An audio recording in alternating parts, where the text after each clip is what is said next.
Hola, ¿qué tal, queridos amigos? Bienvenidos a una edición más de su programa Factor Económico, donde esta vez vemos muy relevante hablar del plan de paz que se está construyendo en Medio Oriente, este plan entre el conflicto que está sucediendo entre Hamás e Israel, y puede ser un parteaguas para la política pública internacional, para la manera en que los bloques económicos se reconfiguren y para la manera en que las sociedades occidentales se reorganicen con base a esta resolución de conflictos. Así que lo vemos muy relevante y creemos que es muy importante que se entienda en México porque ha habido muy poca cobertura de prensa al respecto, que se ha centrado más bien en la parte banal de prensa, mucha cobertura de las flotillas, de manifestaciones, pero no realmente de una solución que está sobre la mesa y que de alguna manera vale la pena tocar. Pues bueno, lo primero que tenemos que decir es que existe ya un plan de 21 puntos sobre una mesa de negociación encabezada por Donald Trump que puede romper el esquema en que se ha negociado en Oriente Medio, y el plan consiste en lo siguiente. Pues básicamente hablamos de 21 puntos donde lo central primero es que se habla ya de un cese al fuego como tal, donde Israel se compromete a cosas muy importantes como replegarse desde las fronteras y básicamente ceder nuevamente la franja de Gaza a Hamás. Es una retirada progresiva hasta que, digamos, el ejército israelí quedaría solamente en la zona de contención de Gaza en la frontera. Esta es una retirada que va condicionada a la liberación de todos los rehenes que quedan. Hoy aproximadamente, pues bueno, se calcula que hay unos 20 vivos más unos cuerpos restantes. Son alrededor de 40 rehenes que quedan todavía de los 250 rehenes originales, donde se buscaría recuperar todos los cuerpos y la gente que quede viva. ¿Por qué no sabemos número exacto de cuántos son, cuántos quedan vivos, cuántos quedan muertos? Porque recordemos que en este conflicto la Cruz Roja se negó a visitar a los rehenes judíos. La Cruz Roja se negó a hacer visitas de prueba de vida, se negó a hacer visitas para comprobar que estuvieran vivos los rehenes, a pesar de que hubo rehenes vivos y muertos. No se realmente vieron las condiciones de vida, estuvieron muchos en túneles, y donde hubo incluso el rehén más chiquito de la historia, un bebé de 9 meses, de estos hermanitos pelirrojos que después se supo fueron asesinados, ahorcados con manos, que eso determinó la autopsia que se hizo a estos cuerpos. Y la Cruz Roja, pues bueno, es una de las grandes infamias que pasarán a la historia, donde digamos que rehenes de guerra no fueron visitados por la Cruz Roja. Entonces, básicamente, este es un acuerdo donde se primero parte de lo central. Lo que siempre había dicho el gobierno de Israel es: hacemos el cese al fuego básicamente con dos condiciones que han ido evolucionando en el tiempo, pero la primera era que jamás se retire del poder de la franja de Gaza y devolver a todos los rehenes remanentes. Entonces, estas dos piezas se pusieron en las negociaciones iniciales, y a cambio lo que está ofreciendo el ejército y a Israel como tal, como Estado, pues es nada menos que la retirada de las Fuerzas Armadas progresiva hasta prácticamente dejar la franja de Gaza completa. Ahora, ¿qué es lo que resulta diferente de este plan de paz? Pues bueno, lo primero y lo más importante es que se ha logrado el apoyo de prácticamente toda la Liga Árabe, incluyendo Arabia Saudita, incluyendo Egipto, incluyendo Qatar e incluso, aunque no un visto bueno oficial, pero de alguna manera Turquía tampoco ha boicoteado el plan. Es decir, los primeros en subirse a bordo pues son nada menos que los estados árabes, donde básicamente lo que están diciendo es: no nos gusta que a los estados árabes se nos etiquete como islamismo radical yihadista con el deseo de destruir a la civilización occidental. Hoy la bandera de Hamás pues básicamente dice eso. La bandera de Hamás en su constitución dice que se niega a, por ejemplo, a sentarse en conferencias internacionales. Su bandera es el Estado actual de Israel cubierto todo por la bandera islamista, es decir, ellos no creen en una solución de dos estados y creen en la destrucción total del Estado de Israel. Esto es sumamente importante porque para hablar de una solución de dos estados, para reconocer un Estado palestino, primero la contraparte tendría que decir también que quiere dos estados. Y jamás, nunca se ha presentado ni a una conferencia internacional, ni ha hecho en ningún momento de su historia una declaración que busca reconocer al Estado de Israel, ni que busca la solución de dos estados. Entonces, el hecho de que Estados Árabes, incluso Qatar, que es conocido como un patrocinador del terrorismo, donde los líderes de Hamas han habitado en dicho país, en hoteles de lujo, con cuentas bancarias de decenas o cientos de millones de dólares. Incluso Qatar ha dado visto bueno al plan de Trump, con tal de que no se le vuelva a atacar. Recordemos que Israel hace pocas semanas hizo un ataque para buscar eliminar algunas de las cabezas de Hamas que se ocultaban ahí, como también lo hizo en Irán, con Ismail Haniyeh, otro de los líderes que fue asesinado exitosamente en Irán. Y básicamente, después de estos mensajes de Israel de poder invadir Irán, poder invadir Qatar, desviando, digamos, la atención de los servicios de inteligencia locales y burlándolos, de alguna manera Qatar dice: yo prefiero conservar la soberanía de mi territorio, conservar una buena alianza con Estados Unidos. Recordemos que la base más grande de Estados Unidos fuera de su territorio es precisamente en Qatar. Y entonces Qatar, con tal de lograr una cierta inmunidad de que no ataquen nuevamente su territorio de líderes terroristas, está dispuesto a apoyar este plan. Así que estamos en un momento histórico donde digamos que Occidente se está poniendo de acuerdo por primera vez con naciones árabes para buscar un acuerdo de paz y de radicalizar a Hamas.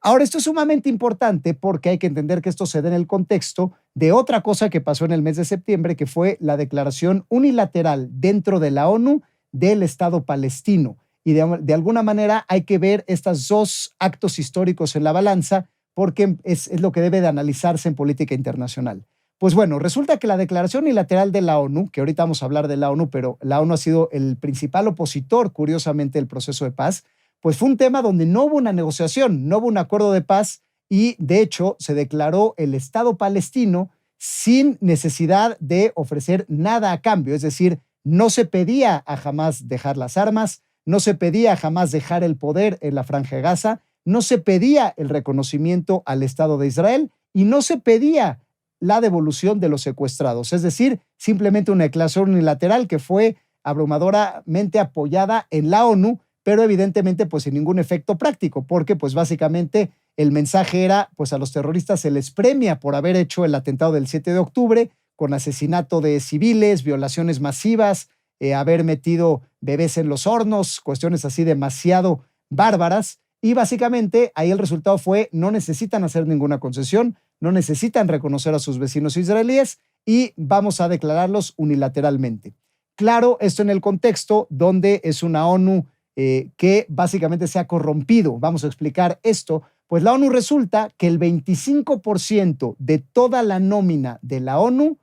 son palestinos contratados en la Franja de Gaza. ¿Cómo se logra esto? Pues bueno, la ONU tiene 130,000 empleados como tal, o sea, toda la ONU, la FAO, la UNICEF, los consejos distintos, la gente de Nueva York, en el resto del mundo, etcétera. Pero resulta que la UNRWA, la Agencia de Refugiados para Oriente Medio, tiene 30,000 empleados. 30,000 sobre 130, pues es aproximadamente, es 23%, casi 1 de cada 4 empleados de toda la ONU, pues son palestinos que viven en la Franja de Gaza y además son los mejores pagados, con salarios entre $3,000 y $4,000 mensuales. Además, la UNRWA es de las agencias que más presupuesto tiene y de las de crecimiento de presupuesto más grande a nivel histórico. Ahora, también la UNRWA es una agencia diferenciada a la ACNUR. La ACNUR es la agencia de refugiados de la ONU para todo el mundo, excepto para Palestina. Es decir, que la ONU tiene una sola agencia de alimentación, que es la FAO, una sola agencia para los niños, que es la UNICEF,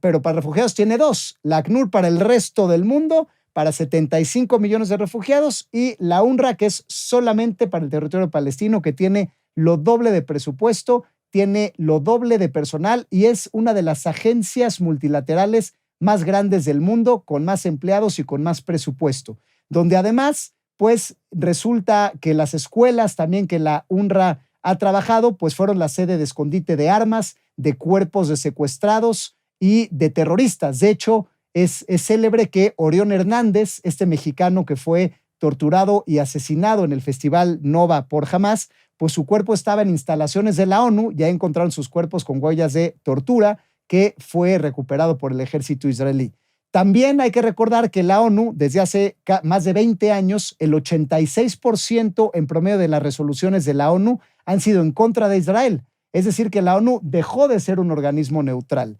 Básicamente, lo que hace la ONU es tener 0 condenas contra Cuba, tener 0 condenas contra Qatar, por ejemplo, tener 2 condenas en los últimos 30 años contra Irán, que Irán a la postre es el presidente del Consejo de Derechos Humanos de la ONU, y 0 sanciones ante Corea del Norte, por ejemplo. Entonces, de alguna manera se ha logrado que no se sancione a los países que verdaderamente tienen dictaduras antiderechos humanos, y básicamente más de 8 de cada 10 resoluciones en las últimas décadas, obviamente esto se intensificó con la guerra actual, han sido en contra de Israel. Entonces la ONU hoy en día es un jugador que tiene a una nómina completamente infiltrada con un conflictazo de interés, con empleados muy bien pagados, que es la única agencia diferenciada legalmente de la ONU, la agencia que más empleados tiene, con un organismo que se dedica a hacer resoluciones en contra del Estado de Israel y que básicamente ha boicoteado los esfuerzos de paz. Hay que también recordar que la ONU, en sus esfuerzos por distribuir alimentos en Gaza, pues más de el 70% de los camiones que ingresaban a la Franja de Gaza eran interceptados por Hamás y la ayuda era revendida o confiscada. Después vino la agencia estadounidense israelí, que en cooperación han logrado que prácticamente el 100% de su cargo pase, y esto ha promediado en total pues más de 300 camiones desde que empezó el conflicto de ayuda humanitaria de entrada a Gaza, que la ONU, la propia UNRWA, intentó boicotear de alguna manera, impidiendo que los camiones entraran. Hay imágenes donde la comida se estaba pudriendo afuera porque la UNRWA se negó a distribuirla, hasta que se logró esta transición de esta agencia américo-israelí. Y bueno, esto es entonces sumamente interesante del papel de la ONU. Y este punto, lo que intentamos contrastar es que, por un lado, la ONU trató de empujar un reconocimiento unilateral sin pedir concesiones, pero Trump, por otro lado, logró un plan de paz donde sí hay cesiones de los dos lados. Primero, Israel renuncia explícitamente a la anexión de territorio palestino, a la anexión de la Franja de Gaza, reconoce expresamente de alguna manera el derecho de los gazatíes a quedarse si así lo quieren, donde explícitamente en los puntos de paz se dice se les va a dar oportunidad a los gazatíes a quedarse, se ofrece la reconstrucción de la Franja de Gaza con la entrada de dinero y se ofrece el aumento de los 300 a más de 500 camiones diarios de ayuda humanitaria. Así que en el plan que Israel ya aceptó, lo que se ofrece es, bueno, pues vamos a dejar que entren más camiones porque Israel ha estado alimentando a la población de Gaza desde que empezó el conflicto. Entonces, básicamente entra más ayuda humanitaria, retiramos a los militares de la zona, volvemos a dar autonomía prácticamente completa y de alguna manera evitamos anexionar. Lo que se está pidiendo a Hamás que dé en retribución es básicamente demilitarizar la franja, que Hamás entregue las armas y devuelva a los secuestrados, originalmente en un plazo de 72 horas, cosa que Hamás ya rechazó. Entonces estamos viendo que primero digamos que la estrategia de la ONU de reconocer unilateralmente al Estado palestino sin rendición de cuentas del gobierno terrorista de Hamás se cayó, y en su lugar se está dando un plan de paz apoyado principalmente por la Liga Árabe y naciones occidentales, donde se pide a los dos lados, acabamos de enumerar todo lo que Israel accede para volver a dar, digamos, la autonomía a territorios palestinos, y lo único que tiene que hacer el movimiento palestino de Hamás en este caso es de radicalizarse. Cabe mencionar que a la postre habrá una comisión internacional que supervisaría un nuevo gobierno tecnocrático, se ha mencionado este término, donde la idea es que deje las armas y pase a un gobierno eventualmente civil. Para esto hay una comisión que se ha ofrecido personalmente Donald Trump a presidir junto con Tony Blair, ex primer ministro de Gran Bretaña, y es una comisión internacional que irá paulatinamente dando acceso a fuerzas palestinas locales menos radicales. Se habla de una potencial alianza con la autoridad palestina y pues ya habrá que ver si este plan se acepta. De hecho, los únicos que no han aceptado este plan de paz es Hamás. Y entonces cabría preguntarnos, pues, ¿por qué no se ha aceptado este plan de paz? Pues bueno, lo primero es, ya es un intento más, prácticamente podríamos decir, de un quinto intento de establecer un Estado palestino. Hay que recordar que las estrategias de cesión de paz por territorio no son nuevas para el Estado de Israel. El Estado de Israel, desde su creación en 1948, fue atacado por diferentes potencias árabes, por 6 ejércitos simultáneos, luego lo mismo en el 56, luego en el 67, luego en el 73, y luego en el 82, con diferentes guerras donde Israel básicamente ganó todas estas, fue conquistando prácticamente todo el desierto del Sinaí, que después negoció en los 80 justamente con Egipto la paz, devolvió todo el desierto del Sinaí, que básicamente doblaba el territorio de Israel para lograr la paz. Ocurrió lo mismo con Jordania también en el 67, pues bueno, se recupera Cisjordania y de alguna manera se logra un acuerdo de paz con Jordania que se mantiene vigente hasta nuestros días. Y con Siria y Líbano, el ejército en las diferentes guerras, Israel logró llegar hasta Damasco, hasta Beirut en los diferentes conflictos y básicamente, aunque ahí no hay tratados de paz oficiales, se han logrado, acuerdos tácitos de no agresión tanto con Siria como con Líbano, donde básicamente los ejércitos oficiales de dichos países dejaron de atacar a Israel. Así que Israel tiene paz en su frontera con Egipto, con Jordania, con Siria y con Líbano, y no la ha tenido aún con los palestinos. Con los palestinos hubo distintos intentos desde los 90 con los acuerdos de Oslo, que en su momento pues estuvieron involucrados Isaac Rabin, Simón Pérez y Yasser Arafat, quien era el líder que de alguna manera estuvo convocado en esos momentos, pero se cayeron porque pues bueno, de alguna manera no se lograron poner de acuerdo primero en la implementación de los acuerdos de paz. De los dos lados hubo radicalismos, pero fue la primera vez que, se dio la oportunidad de, el ejército terrorista de la Organización de Liberación Palestina y Al-Fatah de sentarse en una mesa de negociación. Hay que recordar que el movimiento palestino en general no es un movimiento unificado. Tiene tres vertientes importantes, por lo cual ha sido complejo lograr un acuerdo de paz con territorio. Primero tenemos de un lado a la Autoridad Palestina, que la Autoridad Palestina es el movimiento que dio origen a la identidad nacional del pueblo palestino, donde con una constitución hacen una bandera muy parecida a la bandera de Jordania, por cierto, prácticamente es idéntica a la bandera en colores y en forma, solamente hay una estrellita que no tiene, que hace alusión a unas montañas. Y este movimiento de la Autoridad Palestina primero era la Organización de Liberación Palestina, la OLP, que se volvió AP, y tenía un brazo armado, el brazo de Al-Fatah, que cometía atentados terroristas, por ejemplo, el responsable del asesinato de atletas olímpicos israelíes en Múnich y de las intifadas de explosión de camiones, hombres bomba, que de alguna manera fueron precursores era la primera vez que ocurrió ese tipo de terrorismo, con gente con cinturones de bombas en su propio cuerpo, donde volaron cafés, camiones, etcétera, intifadas, y no se logró acuerdos de paz. Hoy en día, aunque se llama la Autoridad Palestina, que es la que tiene embajadas en todo el mundo, ha logrado su acceso a la ONU como país oyente, tiene diferentes representaciones democráticas de alguna manera en diferentes organismos, en instituciones que deberían de ser democráticas como la ONU. La realidad es que ha tenido avances diplomáticos, pero no se ha radicalizado del todo. La Autoridad Palestina sigue, por ejemplo, premiando a los terroristas, premiando el asesinato de civiles judíos. Por ejemplo, da sueldos para la gente que está en la cárcel, la gente encarcelada con cadenas perpetuas por asesinato de judíos reciben bonos de hasta $2,000 mensuales para aquellos encarcelados por actos terroristas, y también contra atentados da pensiones vitalicias a las familias, y si los asesinatos son exitosos, también se premian estos asesinatos con departamentos residenciales y bonos como si fuera una empresa. Esto está documentado en diversos libros como Financing the Flames de Edwin Black o mi propia investigación al respecto que se llama El negocio del terrorismo, donde se ha adoptado el terrorismo como política social de subsidios. Y esto es información pública. Se sabe que una parte del presupuesto importante de la Autoridad Palestina está dedicada a incentivar el terrorismo.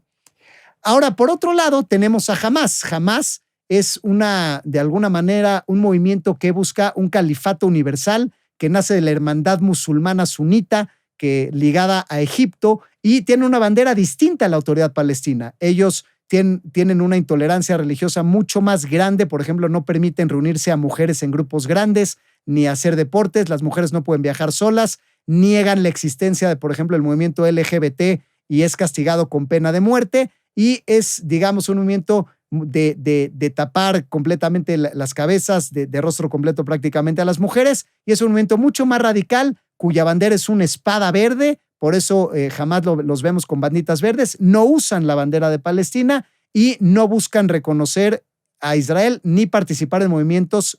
internacionales. Es decir, mientras que la Autoridad Palestina busca tener embajadas y sentarse en la ONU. Hamás no cree en esto y ambos son movimientos palestinos radicales que apoyan el terrorismo. Y tenemos una tercera vertiente del movimiento que es el Hezbollah, que es esta parte que se quedó en el Líbano, que se hizo una fuerza política oficial y fueron los que estuvieron armados y también lanzando misiles en contra de Israel, que tenían otro líder, Hassan Nasrallah, que también fue eliminado en el contexto de este conflicto, pero ellos están aliados principalmente con el gobierno chiita de Irán. Aquí vemos cómo Hamás sunita, Hezbollah chiita, es decir, también hay diferencias radicales ideológicas entre estos movimientos palestinos y ellos tampoco quieren un acuerdo de paz y están basados principalmente en Líbano con líderes en el exilio. Así que, ¿a quién reconoces en el Estado palestino? A la autoridad palestina, a Hamás, a Hezbollah, y bueno, por eso la importancia de primero reconocer realmente a quién se está liberando y con quién se va a dialogar. El movimiento menos radical, pues pareciera que es la autoridad palestina,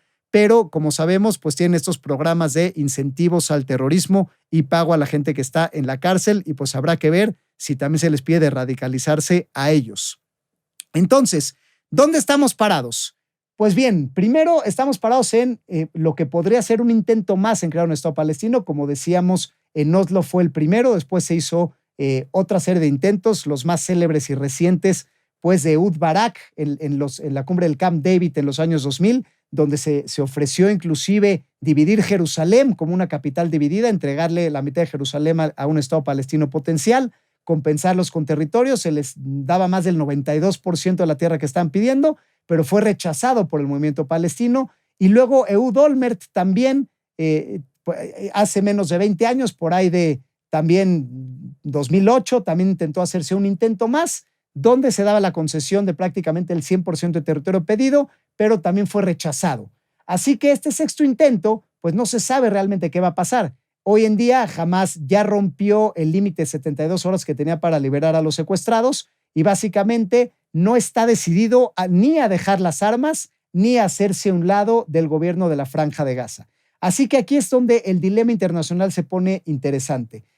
porque prácticamente, pues si ya el mundo está de acuerdo en que hay un acuerdo de paz mutuo, ya los países árabes están a bordo, ya Israel está aceptando replegarse y volver a ser el territorio como precursor para un Estado palestino con una comisión internacional, y lo único que está pidiendo a cambio es que jamás deje el gobierno, devuelva a los secuestrados y deje las armas, pues básicamente la presión internacional debería estar en contra de Hamás para que acepte el acuerdo de paz. Sin embargo, esta presión internacional no ha llegado porque la atención está enfocada a temas más banales como la flotilla humanitaria y las manifestaciones antisemitas que han asesinado judíos alrededor del mundo. Y esto pues es algo que debiera alarmar, y sobre todo ha habido en gobiernos latinoamericanos esta tendencia a romper relaciones diplomáticas, acusar a Israel de genocidio y básicamente estar más enfocados en la flotilla pseudo humanitaria que en presionar por un acuerdo de paz. Ahora, la crítica a la flotilla pues es simplemente porque hoy en día pues hay 300 camiones entrando ya a la Franja de Gaza con ayuda humanitaria, ayuda por aire, y el tema marítimo hay que entenderlo bien. Primero, la suma total de todos los barcos que traían da para menos de un camión equivalente a la ayuda humanitaria, así que no es definitivamente la manera más eficiente de traer ayuda humanitaria, menos porque por mar, pues prácticamente el tiempo de llegar, como lo hicieron de Barcelona, fue 2 meses, así que es lo más tardado cuando necesitas ayuda humanitaria diaria, no es la manera más eficiente de cargar, y de hecho a la flotilla se le permitía entrar por el puerto de Ashkelon, es decir, no exactamente en la Franja de Gaza, sino circundar el bloqueo marítimo, que tiene sentido porque finalmente no hay que olvidar que Israel fue vulnerado con estas armas que entraron por Hamás y estos decenas de miles de misiles, porque había 150 túneles con Egipto, donde a través de Egipto, que hace frontera con Gaza también, entraban todas las armas, además de estos contrabandos también marítimos. Así que la frontera esté cerrada, pues hacía sentido. La flotilla, por lo tanto, no tenía una cantidad de ayuda humanitaria relevante, se les ofreció zarpar, sin embargo, para dejarlas, pero ellos quisieron confrontar realmente al ejército israelí, que decidió al final no entrar en provocaciones, evidentemente no atacar ningún barco y simplemente desembarcar a los de la flotilla y regresarlos a sus casas en menos de una semana, lo cual también nos da a entender que pues, es un movimiento puramente mediático, donde además hubo sus complicaciones, donde había terroristas específicos ya que con fotos con los líderes de Hamás infiltrados, donde además hubo diferencias internas, porque resulta que algunos activistas de la flotilla no querían activistas queer. Pues sí, porque la filosofía de Hamás es negar y condenar a cadena de muerte a quien tenga otras preferencias sexuales. Por lo tanto, hubo ahí rencillas internas. Y Greta Thunberg, esta célebre pues activista, incluso se bajó del comité organizador ante estas diferencias. Sin embargo, y bueno, no olvidar la bengala que dispararon ellos mismos al cielo y les cayó encima del barco. Primero acusaron que era un dron y luego tuvieron que aceptar que ellos mismos se habían autoatacado. Entonces, hoy en día, la atención de América Latina está centrada en seguir atacando, digamos, diplomáticamente al Estado de Israel en lugar de presionar a Hamás por la paz. Ahora, creo que es muy importante también, dado que ya vimos esta doble estrategia, o sea, primero esta doble resolución del conflicto. Por un lado, la adecuada, que es pues una comisión de paz, encabezada por Trump, aceptada por la Liga Árabe, donde ambos lados ceden para lograr un mejor acuerdo de paz, o la vía de la ONU, que es una vía unilateral, donde solo se busca de alguna manera premiar al terrorismo sin que haya ninguna concesión, ¿no? Pero bueno, finalmente la gente podrá decir, bueno, pero ¿qué hay del genocidio que está ocurriendo? Y bueno, creo que esta es una parte importante para cerrar. Primero, para hablar del genocidio, tendríamos que hablar del asesinato sistemático de una población. No hay que olvidar que Gaza tiene una extensión de 41 kilómetros, menos de un maratón completo. Y si Israel verdaderamente hubiera deseado exterminar sistemáticamente a esta población, hubiera bastado con una bomba atómica para destruir toda la franja de Gaza, cosa que no hizo. Muy por el contrario, la guerra ha durado más de 2 años casi, porque pues la movilización de la población civil palestina fue hecha, recordamos las frases de todos los ojos sobre Rafah, porque eso, la población palestina fue movida toda al sur, luego regresada al norte, luego regresada a corredores humanitarios con tal de minimizar las víctimas civiles, y han muerto más de 900 soldados israelíes justamente porque la política ha sido no bombardear masivamente desde el aire para matar civiles, sino entrar a pie y verificar casa por casa,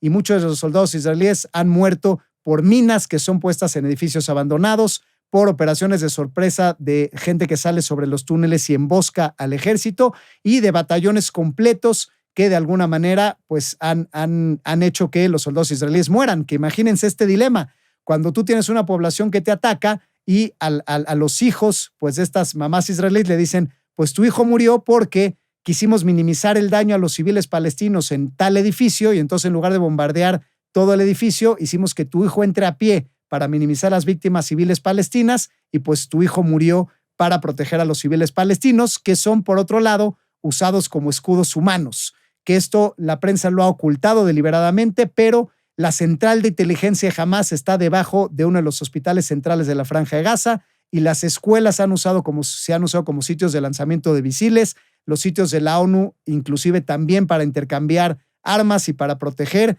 Ha habido ambulancias falsas, y todo este sistema de túneles que replica 15 veces la ciudad de Gaza ha sido utilizada para atacar militarmente a Israel. Entonces, lo primero es eso. Quien expone a sus civiles es el propio Hamás. Y por otro lado, legalmente hubo realmente una comisión encabezada por Sudáfrica, bueno, esta ya fue hace unos meses, pero fue una comisión a modo buscando inculpar explícitamente a Israel del genocidio, y fue de alguna manera encabezada por jueces a modo, basada fuera del Estado de Israel, encabezada, como dije, por Sudáfrica, y el resultado de esta comisión investigadora del genocidio fue que Israel era no culpable. Aunque la comisión tuvo lenguaje inflamatorio y se dijo que iba a cuidarse muy de cerca Israel, a que tomara medidas, etcétera, resultó no culpable. Y de hecho se exhortó a Israel que sí tenía derecho a defenderse, lo cual fue un fracaso diplomático. Igual, las acusaciones de la Corte Internacional de Justicia,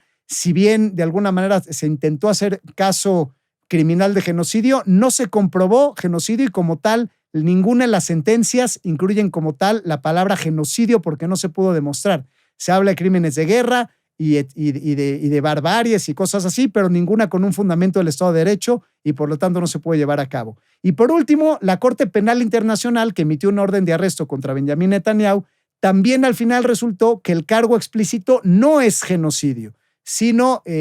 otros crímenes de guerra que se le imputaron, que tampoco fueron demostrados con Estado de Derecho, y por eso de alguna manera, aunque algunos países han exhortado por llevarlas a cabo, no tuvo una resolución vinculante. Y de hecho resultó que Amir Khan, el propio juez de la Corte Penal Internacional, más bien fue él quien resultó que tenía denuncias de violación por su propio staff, y al final los propios casos de corrupción interna pues resultaron. Ha habido, sin embargo, comisiones independientes como la británica, que Gran Bretaña es uno de los países que se ha adelantado, por ejemplo, a reconocer al Estado palestino unilateralmente. No obstante, sus comisiones independientes declararon que no había genocidio. El tercer intento de genocidio fue esta organización académica independiente de supuestos expertos del genocidio, donde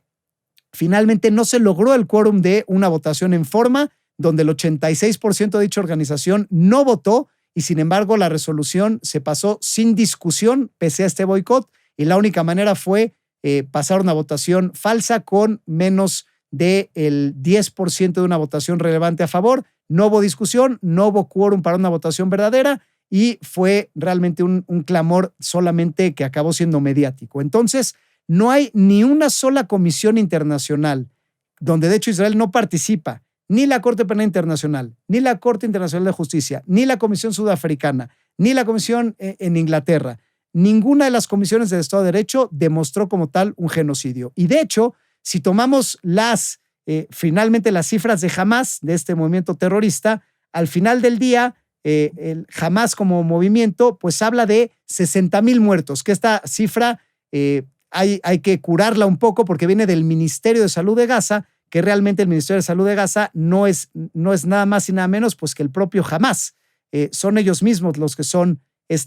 los que encabezan esta comisión. Entonces, y bueno, es la misma que dijo que se había bombardeado un hospital y murieron 500,000 personas, cuando al final fue un estacionamiento, donde al final murieron docenas de personas y resulta que había sido un misil de ellos propios de la Yihad Islámica. O es esta misma red de información que informó de la hambruna en Gaza y mostró estas fotos de niños desnutridos, donde al final se demostró que eran niños con enfermedades congénitas anteriores, donde el New York Times inclusive se tuvo que de alguna manera disculpar por haber hecho una primera plana con información falsa. Y bueno, si hubiera habido una hambruna, pues me parece que lo menos que podían hacer era pues adjuntar fotos reales, ¿no? Y bueno, estas alegaciones también de periodistas asesinados, que hay un sitio que les invito a checar, que es fakejournalist.com, donde se demuestra la afiliación explícita de muchos de estos periodistas a rangos militares de Hamás. Pero bueno, sabiendo que los terroristas son los que dan información falsa,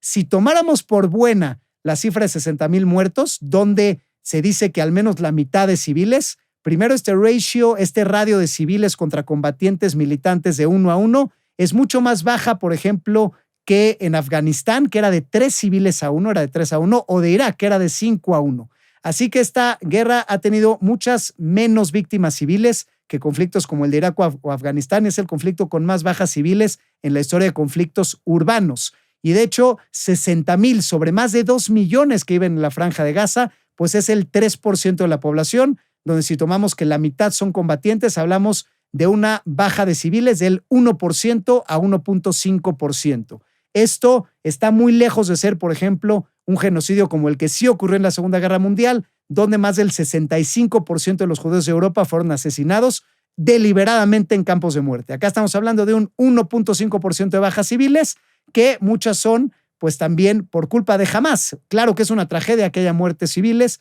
pero pues cuando se usan como escudos humanos, pues esto es así. No hay un genocidio en sentido jurídico, no hay bombardeos masivos, sino dentro de lo que cabe, pues tratar de minimizar las bajas civiles que se han mantenido en un rango bajo efectivamente. Ahora, ¿para Israel este acuerdo será positivo para los palestinos también? Pues bueno, primero, finalmente lo que vamos a ver es que curiosamente vamos a volver al statu quo previo al 7 de octubre, donde pues los palestinos tendrán una oportunidad más de conservar su soberanía en Cisjordania y en Gaza, con una oportunidad para transicionar a un gobierno menos radical y tener su propio Estado. Ojalá lo tomen en serio esta vez y ojalá se logre para tener paz entre ambas nacionalidades, ahora que hay un comité internacional y ahora que, pues, de alguna manera se está pidiendo dejar las armas. E Israel está reconociendo explícitamente no anexionar,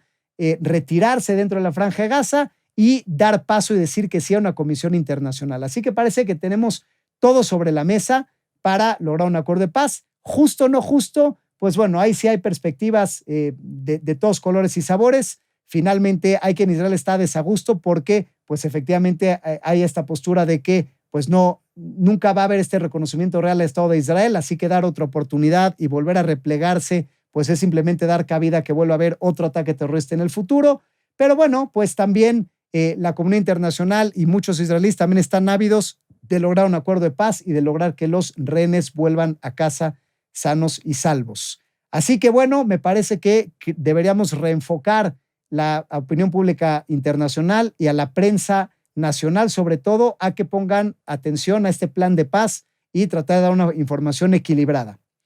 Y con esto cerramos, queridos amigos. Disculparán ustedes que me haya metido a temas políticos, sin embargo, creo que esto va de alguna manera reacomodar cómo se resuelven conflictos internacionalmente. Si se logra un Medio Oriente con paz, apoyado por los países árabes también, donde básicamente los únicos que están en contra es el propio Hamás e Irán, pues tendremos un mundo mucho más próspero y un término de paz mucho más amplio. Así que, pues bueno, exhortamos a la prensa mexicana que intente ser un poco más parcial, que el gobierno deje de atacar al Estado de Israel con genocidio, o el gobierno mexicano pues ha decidido romper relaciones a través de universidades. El CIDE y el Colmex han roto universidades con el Estado de Israel. La UNAM, la OAM y algunas otras exhiben banderas palestinas gigantes. La presidenta Claudia Sheinbaum ha hablado de genocidio explícitamente. Hay un monumento atornillado en la Alameda que básicamente llama a la destrucción del Estado de Israel. Y bueno, me parece que no es esto equilibrado a la realidad que está ocurriendo. México, fiel a su doctrina Estrada, lo que debería hacer es buscar la paz, mantenerse como un actor neutral, lo que ha hecho. Y cabe recordar que, pues finalmente, Israel siempre ha estado para México en temas de transferencias de tecnología, en transferencia de riego por goteo a las poblaciones más pobres del país, la Sierra Tarahumara. Fue el primer gobierno que mandó rescates al temblor de 2017. Y por otro lado, las fuerzas palestinas, Hezbollah, lo que ha hecho es entablar contacto con el crimen organizado, y hay un contacto muy investigado entre el Hezbollah y los cárteles de narcotráfico en México. Así que me parece que al menos debiera darse un beneficio de la duda y una información mucho más equilibrada en búsqueda de la paz. No se trata de favorecer a uno u otro lado, pero bueno, creíamos que era importante hacer este programa y este contexto porque hay una luz de paz muy realista y necesitamos que la información equilibrada llegue a los mexicanos y por supuesto a la población en el mundo que desee escuchar este programa. Muchas gracias.